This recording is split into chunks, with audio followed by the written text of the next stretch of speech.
Now think about this for a minute. Can you imagine somebody trying to attack or to hack into your wallet by continuously guessing or trying to guess the password or the code to your wallet? Now think about that for a minute. Watch it. It is brute force attack. Don't skip this video one bit.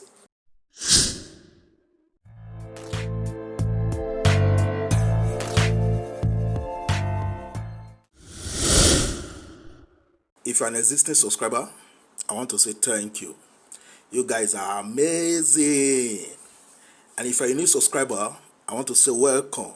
And I will urge you to subscribe to this channel so that you get hold of all that we are going to be publishing moving forward. All right. Now, you have to follow me to the end of this video. Everybody, you have to follow me to the end of this video. And here is our agreement. We are not skipping any part of this video. We are watching it to the end. All right. So do you already have a glass of water with you? Then let's dive in. How to protect your wallet against brute force attack. How to protect your wallet against brute force attack.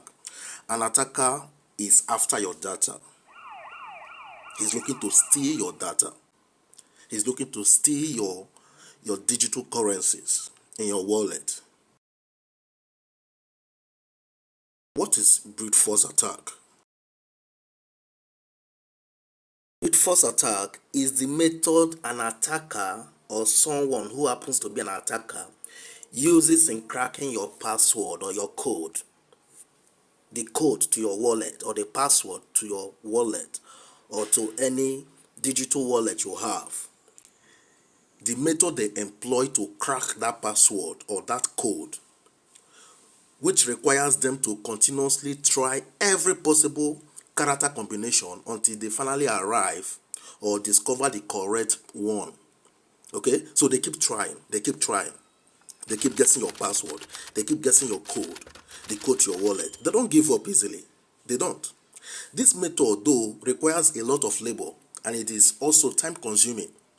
On their own part, while they are trying to guess your password and try to get the code, to guess the code, the correct one to your password, to your wallet, all right, or to your exchange account or to whatever, okay, while they are doing that, a lot of time is being consumed, okay? A lot of time is being consumed and it requires a lot of labor because it is not easy. They keep trying to guess the code, all right? So, they are so determined to go to the length, all right? They are so determined to go any length. Okay, you and I know that the person will not readily give up no matter what. Okay, somebody who wants to hack or to guess correctly what your password or your code is, okay, to your wallet, will not readily give up. Okay, that's why they have made up their mind to get hold of your password or the code to your wallet. All right, so hence you need to protect your data. 99% of the time, the attacker will persist. They will not give up. Okay? They will persist. There are chances that they can possibly succeed, especially against weaker passwords. If you are using weaker passwords or your password is weak or your encryption algorithm is weak, okay, there are chances that they will succeed, as the case may be. Okay, so the attacker in a brute force attack makes sure that they attempt every possible character combination. They miss the characters, they miss letters. Okay, they combine it. They try the lowercase. If it doesn't work, they try the uppercase. They combine with numbers. They keep trying until they find the correct key or the correct password or the correct code to your wallet. Okay, now think for a minute. Imagine yourself trying to guess correctly the code or the password of a crypto wallet. Just think for a minute. That's a lot of work, right? A lot of work. And these guys, they are not ready to give up. And sometimes they could begin the attack with simple dictionary attack, in which they make attempts to correctly guess your password or your code or the key to your wallet using a list of commonly used phrases or words. They just interchange words or phrases. all in a bid to see if they could come up with the correct password, the correct key, or the correct code to your wallet. So if that attempt fails them, the attacker may use a more advanced algorithm. Try all possible character combinations. Okay, they just combine words, combine letters, combine numbers. Maybe they could do so by starting with shorter passwords, maybe 4-letter words, 5-letter words. Okay, and from there they will proceed to longer passwords, maybe 8-letter words, 10-letter words. Do you understand? And guess what determines the success of a brute force attack? Can you just guess what determines the success of a brute force attack? Your data has been hacked.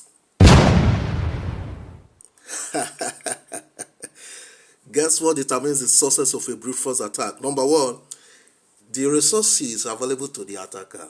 They have a handful of resources available to them or at their disposal. Okay, so they make use of these resources, to bombard your wallet.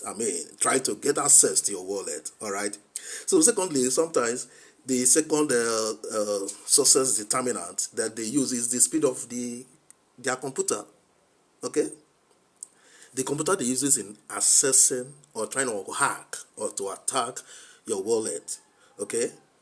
To come up with the correct password, the correct code, the correct key. All right. The encryption key. The speed at which their computer works.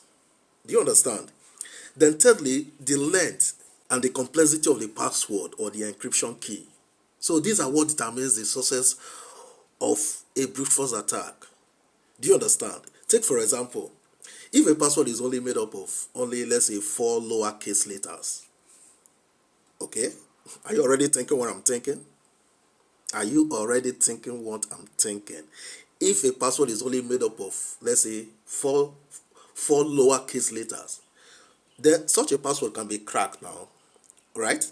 Such a password can be cracked in just seconds by the attacker. And on the other hand, let's say the password is a complex one, maybe made up of, let's say, uppercase letters, numbers, symbols, and lowercase letter. Okay? Then such a password can take the attacker years to crack. Do you understand? Can take the attacker years to crack. He can't just crack it within seconds or minutes or hours. To take him or her years to crack. So at this point, I'm beginning to think you know the right thing to do when next you want to create your password, right? For any of your digital businesses, especially in the crypto space, specifically within the crypto space. Okay, your digital wallets, your exchanges, crypto exchanges, and all of that. You know what to do, right? When next you want to create your account, you want to create your password, or you want to go and make changes to your password right now. You know what to do, right? Before we proceed any further, have you subscribed? Have you subscribed? If you haven't subscribed, please at this point smash that subscribe button and turn on the notification bell before we move on to the next 10. All right, smash it, subscribe button right now. All right, now let me mention a few things at this point which you need to know. All right, a few things that you need to know. An attacker can choose to perform or carry out brute force attacks by maybe using automated tools like softwares that crack passwords. Okay, or they can carry out their attack manually.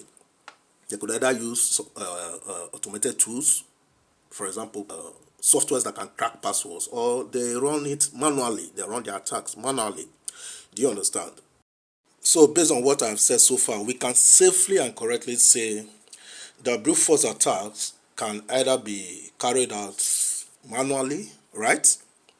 Then secondly, it can be carried out using automated tools such as password cracking softwares, right?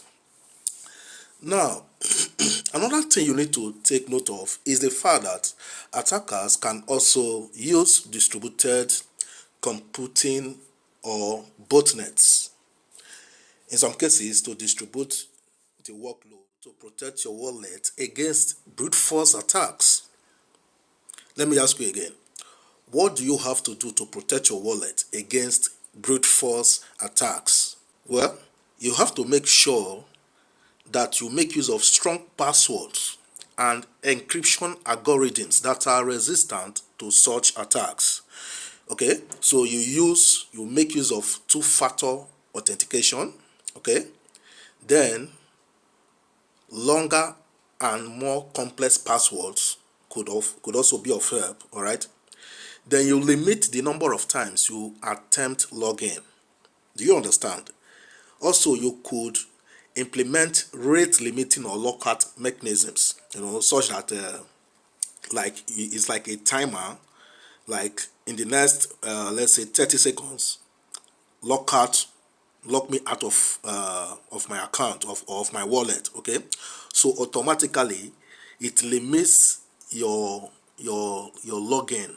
Do you understand? It's a rate limiting mechanism or a lockout mechanism. Do you get?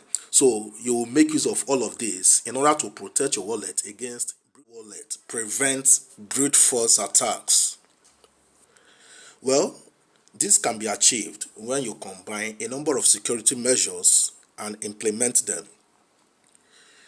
You can have your hardware wallet prevent brute force attacks when you combine a number of security measures and you have them implemented. I will mention them one after the other. All right, so follow me as we proceed. Do you know that hardware wallets require a PIN code for you to access the device? The PIN code acts as the first line of defense against brute force attacks. Okay, so take for instance, an attacker makes efforts to enter the wrong PIN code, let's say a certain number of times. It could be 3 times, or he tried it 5 times, or 4 times, or whatever. Okay, the hardware device may or will automatically erase its contents or lock itself for a period of time as a result of the wrong PIN code that the attacker entered a number of times. Do you understand? So number one is PIN code. All right. Number one is PIN code.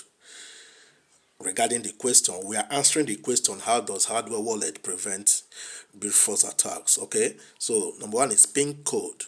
The tamper-resistant chip that is embedded within the hardware wallet is a secure element. So this very chip is responsible for storing private keys and performing cryptographic operations. The chip is intended to be physically resistant, making it difficult for attackers to extract the private keys. So you make use of a secure element. So that's the second security measure. Now, thirdly, regarding the security measures you have to take, all right, is that you limit access to private keys. You limit access to private keys. Do you know that hardware wallets, by design, are made to only review private keys when necessary? Do you know that? When you initiate a transaction, for example, the device will prompt the user, okay, to confirm the transaction on the device itself. On the device itself. So can you see that? Hence, the private keys are never revealed to the computer or any other device, which then makes it difficult for attackers to steal them. Do you get the point? So thirdly, you limit access to private keys. All right. Then fourthly, you capitalize on making use of anti-tampering mechanisms. All right. So by design, hardware wallets are made to detect if the device has been tampered with. Okay. Let's say an unauthorized change was detected. Okay. The device will automatically erase its content or become disabled permanently. Do you get the point? So fourthly, regarding the security measures you should take, okay, is that you make use of anti-tampering mechanisms, or some people call it anti-tampering mechanisms. So if you consciously combine all these security measures, your hardware wallets are then able to protect against brute force attacks. Okay, hence your private keys will be kept safe. Do you understand? So please endeavor to rewatch this video so you can have a better grasp of all I have said, and make sure to share the video with your friends and family. And have you subscribed to my channel yet? Please kindly do that now by smashing the subscribe button and proceed to turn on the notification bell so as not to miss out on all subsequent updates and information that are altogether aimed at enlightening your mind in the crypto space. Alright, so subscribe. Cheers guys, and thank you for watching till the end. We shall meet again in the next video. Peace.